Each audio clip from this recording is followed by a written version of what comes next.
Hello. അപ്പോൾ ഇന്ന് ഒരു എക്സാം പ്രിപ്പയർ വ്ളോഗാണ്. അപ്പോൾ ഇത് ക്ലാസ്സൊക്കെ കഴിഞ്ഞ് വന്നിട്ടുള്ളൊരു ഈവനിങ് ആണ്.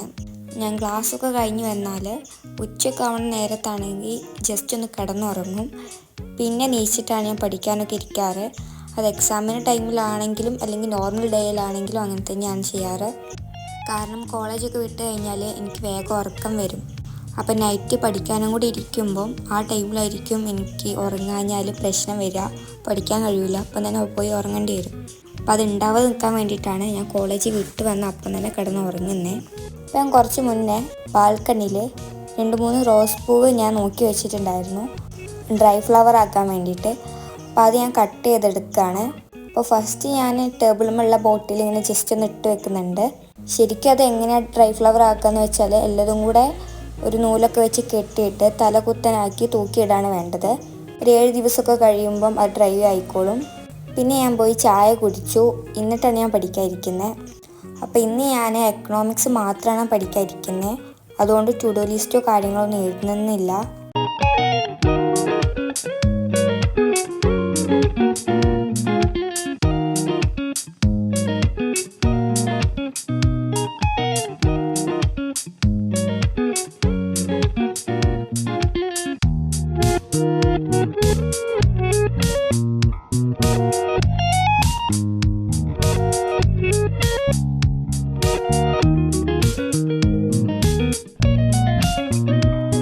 പിന്നെ കഴിഞ്ഞ സ്റ്റഡി വ്ളോഗ് ചെയ്തപ്പം പറഞ്ഞിട്ടുണ്ടായിരുന്നു കുറച്ചും കൂടെ ലോങ് വേണമെന്നൊക്കെ.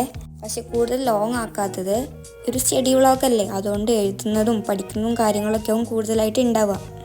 അപ്പോൾ അത് കൂടുതൽ ഇങ്ങനെ കാണുമ്പം ബോറടിക്കുമെന്ന് വെച്ചിട്ടാണ് കൂടുതൽ ലെങ്ത്ത് കൊടുക്കാത്തത്. അപ്പോൾ അത് കുഴപ്പമില്ല എന്നുണ്ടെങ്കിൽ ലോങ് വീഡിയോസ് ചെയ്യാം. ഈ ലോങ് വീഡിയോ ചെയ്യുമ്പോൾ എനിക്ക് പിന്നെ പറയാനായിട്ടൊന്നും ഉണ്ടാകത്തില്ല. പിന്നെ അതുകൊണ്ടും കൂടിയാണ് ഞാൻ ചെയ്യാത്തത്. ബാക്ക്ഗ്രൗണ്ട് പ്ലേ ഇങ്ങനെ കൊടുക്കേണ്ടി വരും. പിന്നെ കുറച്ച് മുന്നേ ഞാൻ ഒരു വീഡിയോ ഇട്ടപ്പം അതിൽ ചോദിച്ചിട്ടുണ്ടായിരുന്നു ഇങ്ങനത്തെ നോട്ടൊക്കെ എവിടെ നിന്നാണ് കിട്ടുന്നതെന്ന്. അപ്പോൾ ആപ്സിലൊക്കെ ഞാൻ നോക്കിയിട്ടുണ്ടായിരുന്നു. അപ്പോൾ അതിലൊന്നും വല്ലാതെ കാണുന്നില്ല. അപ്പോൾ ഒന്നെങ്കിൽ നിങ്ങൾ ഗൂഗിളിൽ അടിച്ച് നോക്കുക ഇങ്ങനത്തെ ഓരോ ചാപ്റ്റേഴ്സ്. അപ്പോൾ അതെടുക്കുന്നതിന് മുന്നേ നമുക്കുള്ള ടോപ്പിക്കും കൂടെ ആണോ എന്നും കൂടെ നോക്കണം. അല്ലാത്തതാണെങ്കിൽ നമ്മൾ യൂട്യൂബ് വീഡിയോസൊക്കെ ഓരോരുത്തർ നോട്ട്സും കാര്യങ്ങളൊക്കെ ആയിട്ട് അപ്ലോഡ് ചെയ്യും. അപ്പോൾ അവർ ചാനലെടുത്ത് നോക്കുമ്പോൾ അടിയിൽ അവരുടെ ടെലിഗ്രാം ലിങ്കും കൂടെ കൊടുക്കും. അപ്പോൾ അതിലൊക്കെ ആയിട്ട് അവർ പോസ്റ്റ് ചെയ്യുന്നത് കാണാം, ഓരോ സബ്ജക്റ്റിൻ്റെ നോട്ട്സും അതുപോലെ തന്നെ എക്സാം ക്വസ്റ്റ്യൻസൊക്കെ. അപ്പോൾ ഞാൻ എൻ്റെ ലാംഗ്വേജ് സബ്ജക്റ്റ് അങ്ങനെ എടുത്തിട്ടുണ്ടായിരുന്നു, അതുകൊണ്ടാണ് പറയാൻ കാരണം. അപ്പോൾ അതൊന്നും കണ്ടില്ലെങ്കിൽ ഒന്ന് പോയി നോക്കി നോക്കുക. അതുപോലെ തന്നെ എക്സാം റിലേറ്റഡ് ആയിട്ടുള്ള ക്വസ്റ്റ്യൻസും അതിൽ ഇടുന്നുണ്ട്. പിന്നെ നിങ്ങളെന്തെങ്കിലും സജഷൻസോ ഈ ഒരു വീഡിയോൻ്റെ ഫീഡ്ബാക്കോ എന്തെങ്കിലുമൊക്കെ ഒന്ന് കമൻറ്റ് ചെയ്യാൻ നോക്കുക. കാരണം എനിക്ക് കമൻറ്റൊക്കെ വായിക്കാൻ ഭയങ്കര ഇഷ്ടമാണ്. അതുപോലെ ഗിവ് അവേ ഒക്കെ കൊടുക്കുന്ന ടൈമിൽ കമൻസിലൊക്കെ ഒന്ന് ആക്റ്റീവായി നിൽക്കുന്ന ആളുകൾക്കായിരിക്കും ഇമ്പോർട്ടൻസ് കൊടുക്കുക. അപ്പം ജസ്റ്റ് എന്തെങ്കിലും ഈ ഒരു വീഡിയോൻ്റെ ഫീഡ്ബാക്കോ അല്ലെങ്കിൽ നിങ്ങൾ എന്തെങ്കിലും സജഷൻസോ അല്ലെങ്കിൽ വീഡിയോ എന്തെങ്കിലും ഇൻക്ലൂഡ് ചെയ്യാനുള്ളതോ അങ്ങനെ എന്തെങ്കിലും കാര്യങ്ങളൊക്കെ ഒന്ന് ജസ്റ്റ് കമൻറ്റ് കൊടുത്താൽ മതി.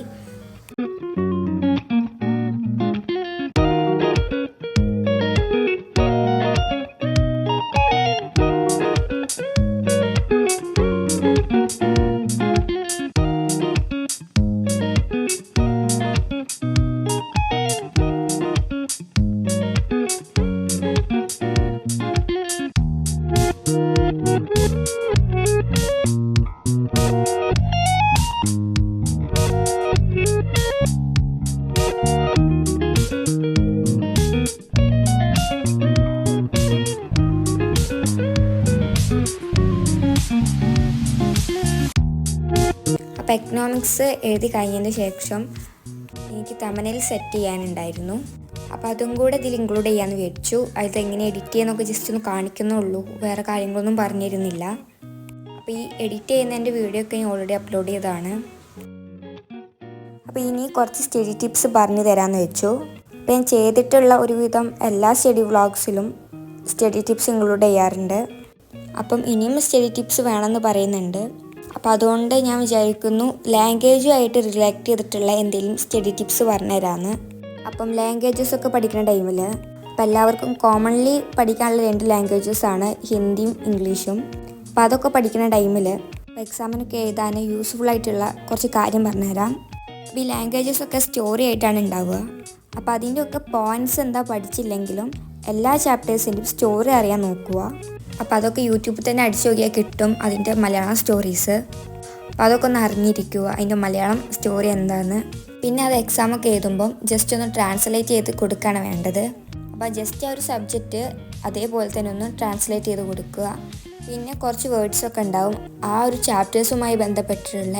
അപ്പോൾ അതൊക്കെ ആ ഒരു ചാപ്റ്റേഴ്സിൽ തന്നെ നമ്മളൊന്ന് പോയിൻ്റ് ചെയ്തെടുക്കുക. അപ്പോൾ ഇതൊക്കെ ഇൻക്ലൂഡ് ചെയ്തിട്ട് ആ ഒരു സെൻറ്റൻസ് ആക്കി കൊടുത്താൽ മതി. അപ്പോൾ ഇത്രയൊക്കെ ചെയ്താൽ തന്നെ നമുക്ക് അത്യാവശ്യം മാർക്ക് കിട്ടും. അപ്പോൾ മസ്റ്റായിട്ട് മലയാളത്തിൽ സ്റ്റോറി അറിഞ്ഞിരിക്കുന്നത് ഭയങ്കര ഇമ്പോർട്ടൻ്റ് ആയിട്ടുള്ള കാര്യമാണ്. അങ്ങനെ ആകുമ്പം എന്തെങ്കിലുമൊക്കെ കാട്ടിയിട്ട് ആ ഒരു ക്വസ്റ്റ്യൻ നമുക്ക് അറ്റൻഡ് ചെയ്യാൻ കഴിയും. അപ്പം വീഡിയോ ഇത്രയേ ഉള്ളൂ.